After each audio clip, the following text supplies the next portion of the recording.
Elon Musk से पहले भी मुकेश अंबानी देश में सैटेलाइट इंटरनेट चालू कर सकते हैं।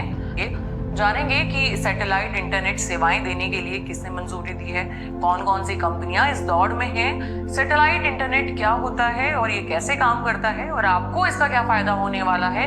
इन तमाम सवालों के जवाब आपको मिलेंगे आज इस वीडियो में। रिलायंस जियो सैटेलाइट के जरिए इंटरनेट सेवाएं मुहैया कराने वाली देश की पहली टेलीकॉम कंपनी बन सकती है। जी हाँ, मुकेश अंबानी ने सैटेलाइट इंटरनेट की रेस में बाजी मार ली है। न्यूज एजेंसी रॉयटर्स की एक रिपोर्ट के मुताबिक रिलायंस इंडस्ट्रीज के जियो प्लेटफॉर्म्स और यूरोप के लक्समबर्ग की कंपनी SES के जॉइंट वेंचर को भारत में गीगाबिट फाइबर इंटरनेट देने की मंजूरी मिल गई है। रॉयटर्स की एक रिपोर्ट में कहा गया है कि एक सरकारी अधिकारी ने बताया कि भारतीय अंतरिक्ष नियामक ने इन कंपनियों के joint venture orbit connect India को भारत के आसमान में सैटेलाइट ऑपरेट करने की मंजूरी दे दी है। ऑर्बिट कनेक्ट इंडिया को 3 तरह की मंजूरियां दी गई हैं। कंपनियों को ये मंजूरी ऐसे समय में मिली है जब जेफ बेजोस की अमेजॉन से लेकर एलन मस्क की स्टारलिंक जैसे कंपनियां भारत में सैटेलाइट इंटरनेट सेवा शुरू करने के लिए मंजूरी का इंतजार कर रही हैं। रिपोर्ट बताती है कि ऑर्बिट कनेक्ट इंडिया को सैटेलाइट आधारित हाई स्पीड इंटरनेट सुविधा देने के लिए अप्रैल और जून में Indian National Space Promotion and Authorization Centre यानी कि इन स्पेस ने ये इजाजत दी है। इससे कंपनी भारत में सैटेलाइट्स को ऑपरेट कर सकती है, लेकिन कामकाज शुरू करने के लिए कंपनी को अब सिर्फ दूरसंचार विभाग से कुछ और मंजूरियों की जरूरत होगी। हालांकि जियो की मूल कंपनी रिलायंस ने इस बारे में और जानकारी के लिए भेजे गए मेल का रॉयटर्स को जवाब नहीं दिया। अब जान लेते हैं कि कौन कौन सी और कंपनियां इस रेस में शामिल हैं।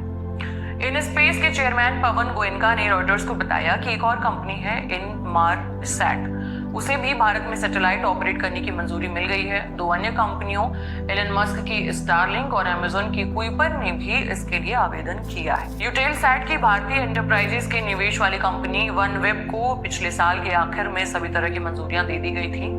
अब समझते हैं कि सैटेलाइट इंटरनेट की हमें जरूरत क्यों है।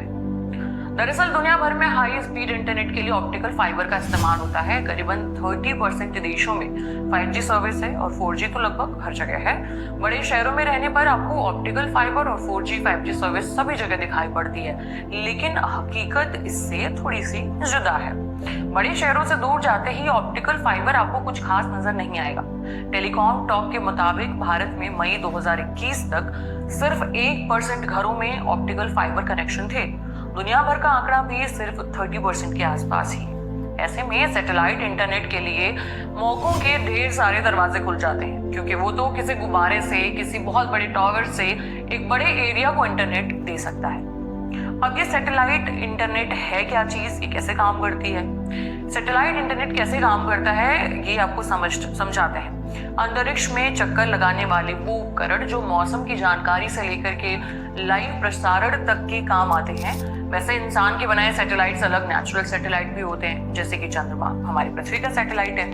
इंटरनेट देने के लिए भी सैटेलाइट का इस्तेमाल किया जाता है। जो भी इंटरनेट सर्विस प्रोवाइडर, जिसे शॉर्टकट में ISP भी कहते हैं, वो सिग्नल भेजता है सैटेलाइट को और वहां से डिश एंटीना के जरिए वो इंटरनेट आप तक पहुंचता है। भारत में सैटेलाइट से इंटरनेट देना कोई नई बात नहीं है। टिकोना जैसी कंपनियां इसी तरीके से सर्विस देती हैं। एक मॉडेम, जिसे या फिर डिश या फिर एंटीना कह सकते हैं, वायरलेस राउटर और छत के कमरे तक के लिए एक छोटी सी केबल, ये सर्विस आपके जरिए पहुंचाई जाती है। ऐसी जगह है जहां पर फाइबर केबल बिछाना मुश्किल है, सुदूर गांव हो गए या फिर दूर दराज के कोने वाले इलाके हो गए जहां पर इंटरनेट पहुंचाना मुश्किल है, वहां पर सैटेलाइट इंटरनेट गेम चेंजर साबित हो सकता है।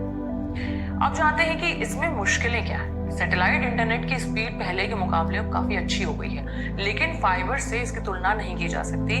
नॉर्मल इंटरनेट सर्व करते समय शायद आपको पता ना चले, लेकिन हाई ग्राफिक्स वाले गेम खेलते समय या फिर 4K वाले वीडियो देखते समय एक लेटेंसी महसूस होती है। जब आप कहेंगे लेटेंसी क्या होती है, तो लेटेंसी वो टाइम है जो डेटा भेजने और उसे रिसीव होने में समय लगता है, उसे ही लेटेंसी कहते हैं। सैटेलाइट इंटरनेट में आपके डिवाइस से इंफॉर्मेशन पहले एंटीना, फिर ऑर्बिट में स्थित सैटेलाइट और फिर आपके इंटरनेट सर्विस प्रोवाइडर तक पहुंचता है। आसान भाषा में कहें तो सैटेलाइट पृथ्वी की ऊपरी कक्षा में होते हैं, लेकिन ये दूरी पृथ्वी की ऊपरी सतह से करीबन 22,000 मील की होती है। इसी प्रोसेस को फॉलो करने के कारण लेटेंसी 600 मिली सेकेंड तक हो सकती है। ऑप्टिकल फाइबर में यही 20 से 50 मिली सेकेंड होती है। सैटेलाइट इंटरनेट अभी नॉर्मल इंटरनेट की तुलना में महंगा भी है। तेज बारिश हुई या फिर बर्फबारी और तूफान में सिग्नल के डिस्टर्ब होने की भी एक दिक्कत है। बारिश से होने वाले डिस्टर्बेंस को आम बोलचाल की भाषा में रेन फेड कहा जाता है। वो आपने डीटीएच सेवा में भी देखा होगा, जैसे बारिश के टाइम पर हमारे टीवी चैनल आने बंद हो जाते हैं, नेटवर्क प्रॉब्लम दिखाई देने लगती है, कुछ इसी तरीके की दिक्कत। भले ये दिक्कत कुछ देर की होती है, लेकिन कई मौकों पर ये थोड़ी सी देर भी भारी पड़ सकती है। बड़ी कंपनियां इसमें क्यों दिलचस्पी ले रही हैं? साफ दिखता है कि सैटेलाइट इंटरनेट वहां तक पहुंच सकता है जहां ऑप्टिकल फाइबर पहुंचाना मुश्किल या फिर लगभग असंभव है।